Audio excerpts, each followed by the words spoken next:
Soy el estudiante Emerson Oliver del Castillo. El tema a exponer es el primer gobierno de Alan García, del 86 al 90.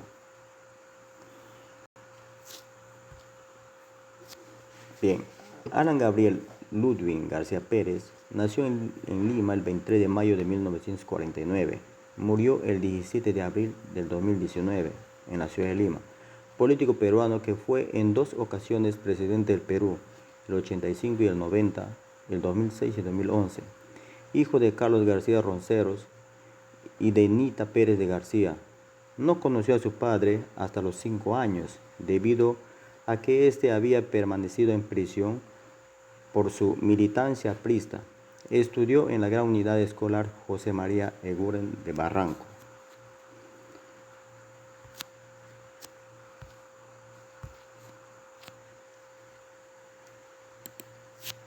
En el aspecto político, Alan García Pérez fue el primer político aprista en llegar al poder en el Perú, así como el mandatario más joven en ser elegido democráticamente en toda la historia de su país. En su momento en todo el mundo, pues contaba con 36 años de edad. Durante su campaña electoral había cautivado a las muchedumbres con su oratoria grandilocuente y efectista, aunque rehuyendo a debates con sus adversarios, pues asumía que más que programas políticos, lo que el pueblo necesitaba era un mensaje esperanzador. La expectativa era grande con lo que haría este presidente, que contaba con un apoyo mayoritario en todos los estratos sociales. Llegaba al poder en momentos en que la situación del Perú era extremadamente crítica, comenzando por poseer uno de los índices más altos de pobreza de América Latina, todo lo cual se agravaba con el recrudecimiento del terrorismo, una inflación incontrolable, casi 200% anual, un galopante aumento de la deuda externa, un déficit crónico de divisas y una extendida corrupción pública que incluía a la Administración de Justicia y a la Policía Nacional.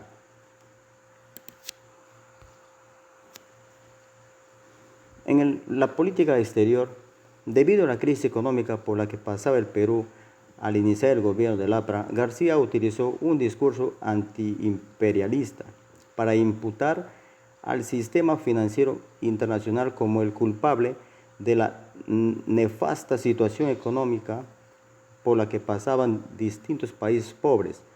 No se rehusó a pagar la deuda externa, pero mencionó que lo haría sin poner en riesgo el desarrollo del país.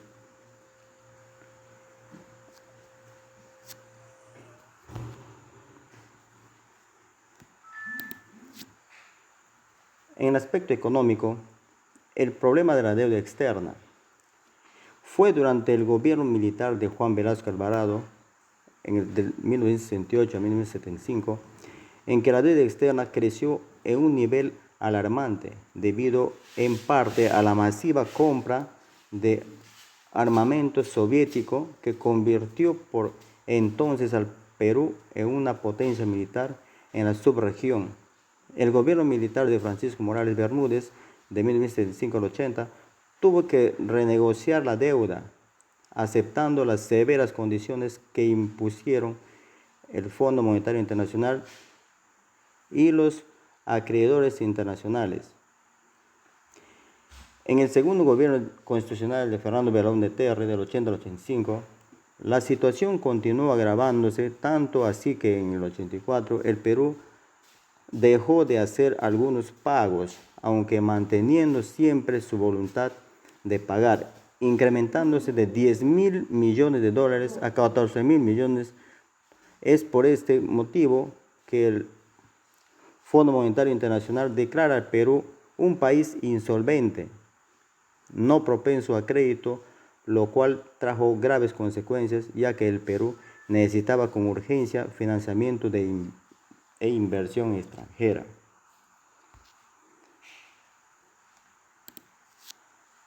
Crecimiento económico durante el gobierno de Alan García. Para estabilizar y hacer crecer la economía, el punto de partida sería aumentar el consumo de la población. Esto se lograría mejorando los salarios reales de los trabajadores. Con el aumento del consumo, las empresas y los productores agrarios aumentarían sus ventas y ello, a su vez, incidiría en un aumento en las utilidades, lo que haría posible un aumento de la inversión, de la producción, de los puestos de trabajo y de la recaudación fiscal. El plan parecía lógico, pero tenía un punto crítico: confiar en que los empresarios no cayeran en prácticas especulativas y reinvirtieran sus ganancias en el país, lo cual no ocurrió.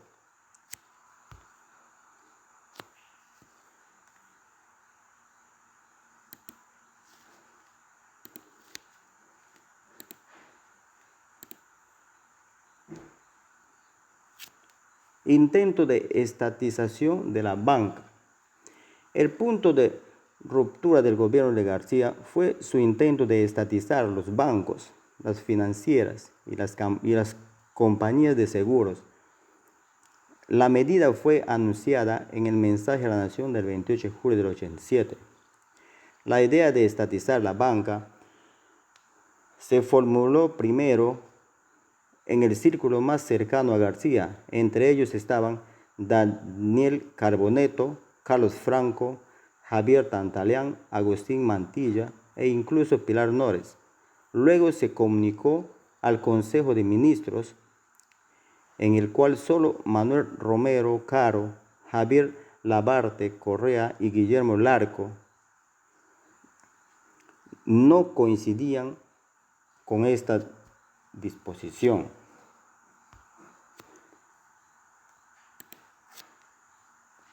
La crisis durante el gobierno de Alan García. La inflación empezó a ascender bruscamente, 114.5%, estancándose la producción y la reactivación económica, y la balanza de pagos tuvo un saldo negativo de 151 millones de dólares.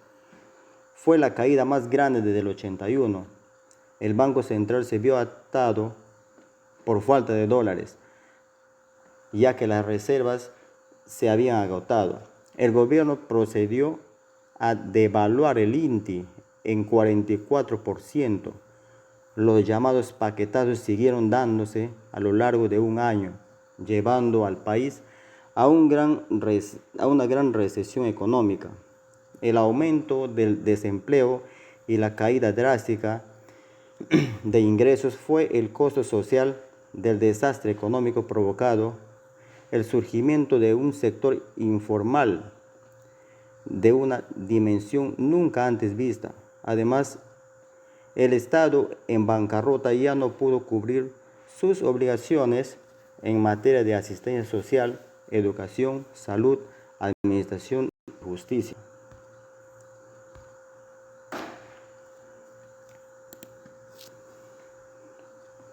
Otro punto a enfrentar era el terrorismo.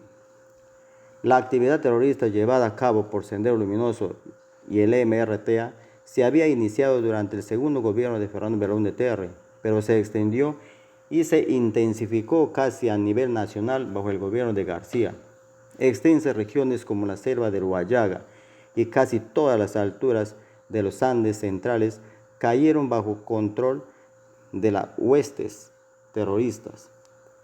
Estos irrumpían de improviso en los pueblos, asesinaban con extrema crueldad a los policías y a las autoridades locales, reclutaban a la fuerza a los pobladores y luego, ante la proximidad de las fuerzas militares, se retiraban a las alturas, rehuyendo presentar combate frontal.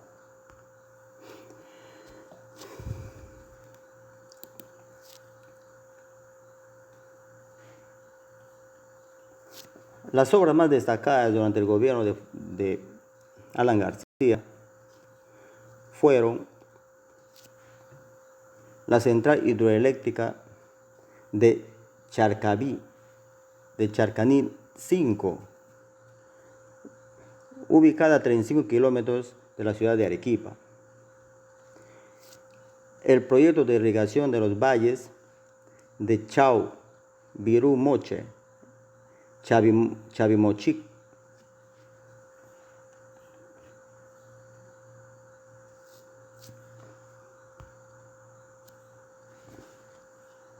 el Gallito Ciego. En febrero del 88 se puso en funcionamiento la presa de Gallito Ciego, construida en una inversión de 125 millones de dólares.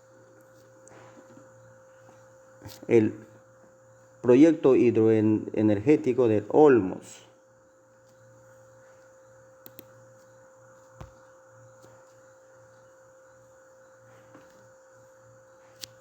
El proyecto hidroeléctrico de Cahuaquero.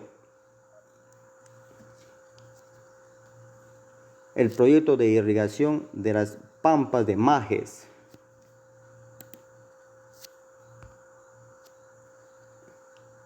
El centro nuclear de Warangal.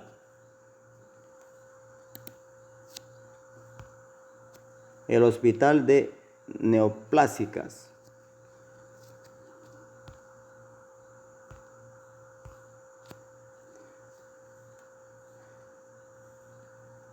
El Museo de la Nación